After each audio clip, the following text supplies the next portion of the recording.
ಮಹಾನಗರ ಪಾಲಿಕೆ ವ್ಯಾಪ್ತಿಯ 11ನೇ ವಾರ್ಡಿನ ಸಣ್ಣ ಮಾರುಕಟ್ಟೆಯ ಕಸಾಯಿ ವಾಡಿಯಲ್ಲಿ 126 ವರ್ಷದಿಂದ ಪರಂಪರೆಯಿಂದ ಆಚರಿಸಿಕೊಂಡು ಬಂದಿರುವ ಮೊಹರಂ ಹಬ್ಬ ಇಂದು ಮುಸ್ಲಿಮರ ಭಾವೈಕ್ಯತೆಯ ಹಬ್ಬಗಳಲ್ಲಿ ಪ್ರಮುಖವಾದದ್ದು ಮೊಹರಂ ಹಬ್ಬ. ಈ ಹಬ್ಬದ ಪ್ರಯುಕ್ತ ಪಟಾಕಿ ಸಿಡಿಸಿ ತಾಸಿಗಳ ಮೂಲಕ ಬೃಹತ್ ಹೂವಿನ ಹಾರವನ್ನ ಸಣ್ಣ ಪೀರ್ಲ ದೇವರಿಗೆ ಅರ್ಪಿಸಿ ಭಕ್ತರಿಗೆ ಸಿಹಿ ಹಂಚಿ ಜಾತಿಯ ಹಂಗಿಲ್ಲದೆ ಮಾನವ ಕುಲ ಒಂದೇ ಎಂಬ ಸಂದೇಶ ಸಾರಿ ಮೊಹರಂ ಹಬ್ಬವನ್ನ ಆಚರಿಸಲಾಯಿತು.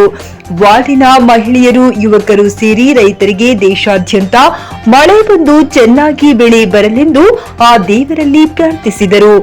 ಮಾರ್ಕೆಟ್ ಸುನಿಲ್ ನೇತೃತ್ವದಲ್ಲಿ ಬಂದ ಭಕ್ತರಿಗೆ ಅನ್ನ ಸಂತರ್ಪಣೆ ಮಾಡಲಾಯಿತು. ಈ ಸಂದರ್ಭದಲ್ಲಿ ಸೈಯದ್ ಖಾಜಾ ಹುಸೇನ್, ನಜೀರ್, ಅನೀಫ್, ಉದಯ್, ರಾಮ, ಅಭಿ, ಆದಿತ್ಯ, ಖಾದರ್, ಗೌಸ್, ಮೊಹಮ್ಮದ್ ಅಲಿ, ಸಬೀರ್ ಅಲಿ ಸೇರಿದಂತೆ ವಾರ್ಡಿನ ಇನ್ನು ಹಲವರು ಜನರಿದ್ದರು.